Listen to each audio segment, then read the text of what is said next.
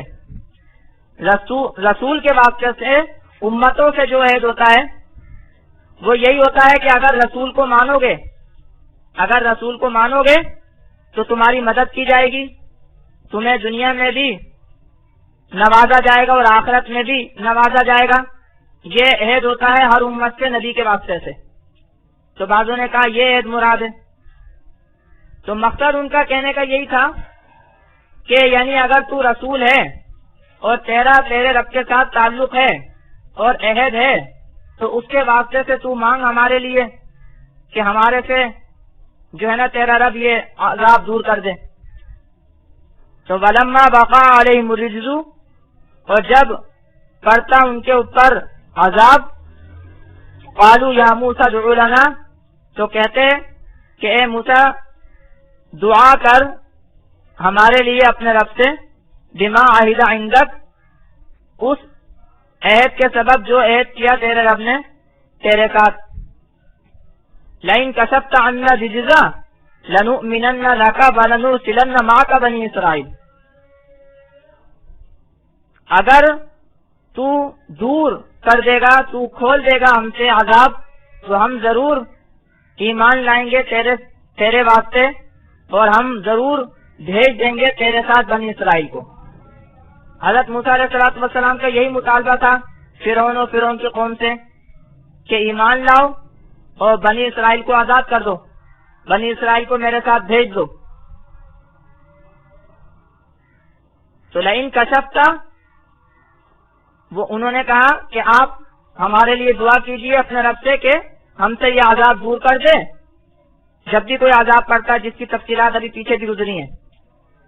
اور وہ یہ وعدہ کرتے ہیں کہ اگر تو دور کر دے گا ہم سے یہ عذاب، تو کھول دے گا ہم سے یہ عذاب، تو ہم ضرور تیرے اوپر ایمان لائیں گے اور تیرے ساتھ بنی اسرائیل کو بھیج دیں گے۔ تو لئن کشفت عنا الرجز، یعنی بڑے تاکیدی الفاظ ہیں، نام تاکید کا ہے، جس کا ترجمہ شاہ رفیع الدین صاحب نے البتہ کیا ہے، یعنی ضرور اگر تو کھول دے گا ہم سے عذاب تو ہم ضرور ایمان لائیں گے تیرے اوپر اور ہم بھیج دیں گے تیرے ساتھ بنی اسرائیل کو۔ فلما کشفنا عنہم الرجز الی اجل ہم بالغوہ اذا ہم ینکثون، اللہ فرما رہے ہیں کہ پس جب کھول دیا ہم نے ان سے عذاب اس مدت تک کہ جس مدت کو وہ پہنچنے والے ہیں، تبھی وہ عہد کو توڑ ڈالتے۔ اللہ فرما رہے ہیں کہ جب بھی ہم ان سے عذاب کو دور کرتے ایک مدت تک کہ جس مدت کو وہ پہنچنے والے ہیں، تو پھر وہ اپنے عہد کو بھول جاتے اور عہد کو توڑ ڈالتے۔ یہ جو فرمایا کہ الی اجل ہم بالغوہ، کہ ہم دور کر دیتے، ہم کھول دیتے ان سے عذاب اس مدت تک کہ جس مدت کو وہ پہنچنے والے ہیں، یعنی ایک مدت تک ان سے عذاب دور رہتا، ایک مدت تک ان سے وہ عذاب ہٹا لیا جاتا۔ وہ کون سی مدت ہے؟ بعض مفسرین نے کہا کہ یعنی موت تک، بعض مفسرین نے کہا ہے کہ وہ جو ڈبو دیے گئے، غرق کر دیے گئے اس تک، اور بعض مفسرین نے کہا ہے، اور جو زیادہ ظاہر یہی ہے کہ یعنی کئی عذابات ان کے اوپر بھیجے گئے، تو گویا ایک عذاب سے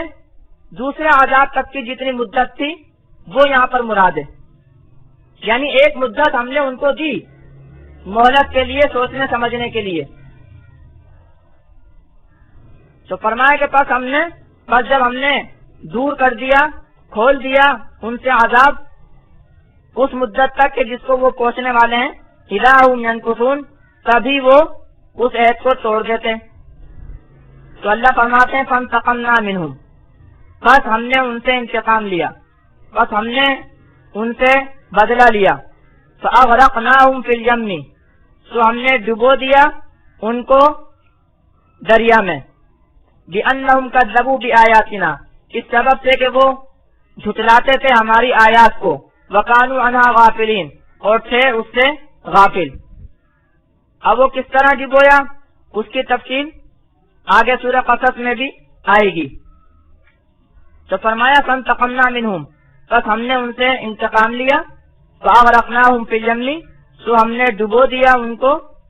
دریا میں، بِأَنَّهُمْ كَذَّبُوا بِآيَاتِنَا، اس سبب سے کہ وہ جھٹلاتے تھے ہماری آیات، ہمارے احکامات، ہماری نشانیاں جھٹلاتے تھے، جیسے کہ ابھی تفصیل سے پیچھے بھی گزرا۔ وَكَانُوا عَنْهَا غَافِلِينَ، اور تھے وہ اس سے غافل، بے خبر، غفلت برتتے تھے۔ کتنی ہی نشانیاں ان کو پیش کی گئیں، کتنے ہی تعلیمات موسیٰ علیہ السلام نے ان کے سامنے پیش کی، کتنے ہی دلائل پیش کیے، لیکن وہ جھٹلاتے رہے۔ تو چنانچہ اللہ فرمانے کہ ہم نے ان سے انتقام لیا، بدلہ لیا اور ان کو ڈبو دیا۔ وَأَوْرَثْنَا الْقَوْمَ الَّذِينَ كَانُوا يُسْتَضْعَفُونَ مَشَارِقَ الْأَرْضِ وَمَغَارِبَهَا الَّتِي بَارَكْنَا فِيهَا، اور فرما رہے ہیں اللہ کہ وارث کیا ہم نے، اور ہم نے وارث کیا ان لوگوں کو جن کو کمزور سمجھا جاتا تھا، جو کمزور سمجھے جاتے تھے ان کو ہم نے وارث کیا، مشارق الارض، زمین کے مشرقوں کا اور زمین کے مغربوں کا، جس میں ہم نے برکت رکھی۔ یہ جو مشارق الارض و مغاربہ، یعنی زمین کے مشرق اور زمین کے مغرب، ویسے تو عام طور سے یہی سمجھا جاتا ہے کہ زمین کا ایک مشرق ہوتا ہے، ایک مغرب ہوتا ہے، یعنی جہاں سے سورج طلوع ہوتا ہے وہ مشرق اور جہاں سورج غروب ہوتا ہے وہ مغرب۔ تو یہ جو جمع کا لفظ جو استعمال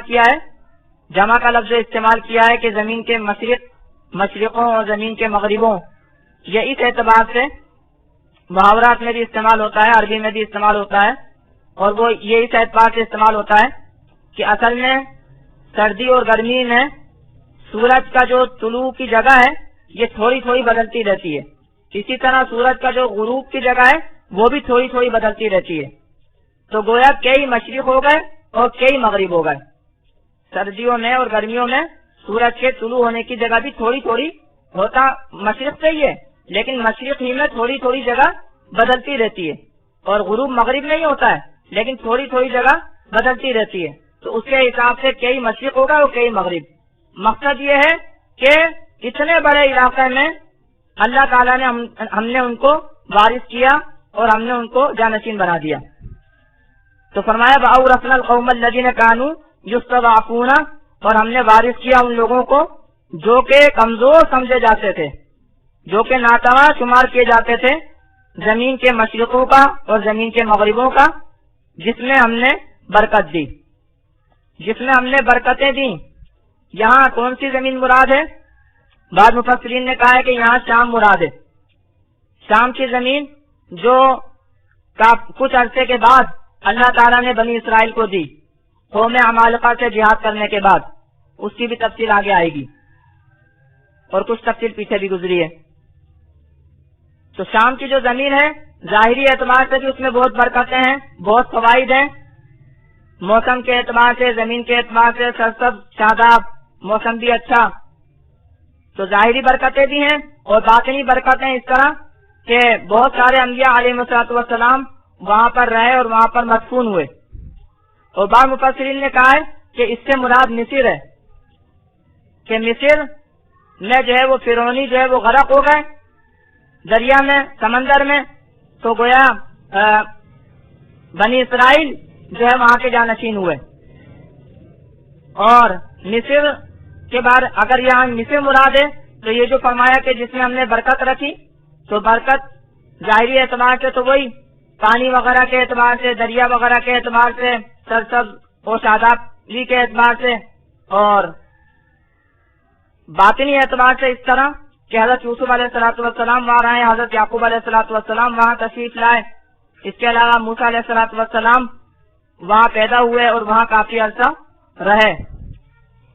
تو فرمایا کہ اور ہم نے وارث کیا ان لوگوں کو جو کہ کمزور سمجھے جاتے تھے، زمین کے مشرقوں کا اور زمین کے مغربوں کا، کہ جس میں ہم نے برکت رکھی۔ وَتَمَّتْ كَلِمَةُ رَبِّكَ الْحُسْنَى عَلَى بَنِي إِسْرَائِيلَ، اور فرماتے ہیں کہ پوری ہوئی تیرے رب کی بات، پوری ہوئی تیرے رب کی بات اچھی بنی اسرائیل پر۔ بنی اسرائیل کے متعلق جو تیرے رب نے بات کہی تھی آزادی کی کہ ان کو آزادی ملے گی، وہ بات پوری ہوئی، اور ان کو اللہ رب العزت نے آزادی سے بھی نوازا، ان کو زمین کی جانشینی سے بھی نوازا، ان کو اللہ تعالیٰ نے نبوت اور رسالت سے بھی نوازا کہ موسیٰ علیہ الصلوۃ والسلام کو بھی نبی بنایا اور اس کے بعد بھی ان میں نبوت کا سلسلہ اللہ نے جاری رکھا۔ تو اتنے انعامات اللہ رب العزت نے بنی اسرائیل پر کیے، کیوں کیے؟ بما صبروا، بس صبر اس کے کہ انہوں نے صبر کیا، صبر کیا انہوں نے، موسیٰ علیہ الصلوۃ والسلام کا ساتھ دیا انہوں نے،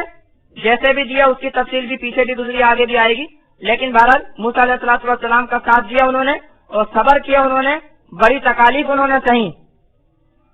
فرعونیوں کی بدترین غلامی انہوں نے سہی، تو اللہ رب العزت نے اپنی بات کو پورا کیا بنی اسرائیل پر۔ تو فرمایا وتمت کلمۃ ربک الحسنی، اور پوری ہوئی تیرے رب کی بات اچھی علی بنی اسرائیل، بنی اسرائیل پر، بما صبروا، اس سبب سے کہ انہوں نے صبر کیا۔ ودمرنا ما كان يصنع فرعون وقومه وما كانوا يعرشون، اور اللہ فرماتے ہیں کہ اور برباد کر دیا ہم نے، خراب کر دیا ہم نے جو بناتے تھے فرعون اور اس کی قوم، اور وہ جو وہ چڑھاتے تھے۔ فرعون اور اس کی قوم نے جو کچھ شہر بنایا ہوا تھا، جو کچھ عمارتیں وغیرہ بنائی ہوئی تھیں، اور بلند بلند عمارتیں بھی بناتے تھے، بڑے بڑے مینار بھی بناتے تھے، یہ اہرام مصر جو آج کل ہیں یہ بھی فرعونیوں کی یادگار ہیں، تو بڑی بڑی اونچی اونچی عمارتیں بھی بناتے تھے، اللہ فرماتے ہیں ہم نے سب خراب کر دی، برباد کر دی، کس سبب سے؟ اللہ تعالیٰ کی اور رسول کی نافرمانی کے سبب سے۔ ودمرنا ما كان يصنع فرعون وقومه، اور برباد کر دی ہم نے، خراب کر دی ہم نے جو بناتے تھے فرعون اور اس کی قوم، وما كانوا يعرشون، اور وہ جو چڑھاتے جاتے تھے۔ اللہ رب العزت ہمیں ان حالات کو اور ان واقعات کو سمجھنے کی توفیق عطا فرمائے اور ان سے سبق حاصل کرنے کی توفیق عطا فرمائے۔ آگے بھی بنی اسرائیل کا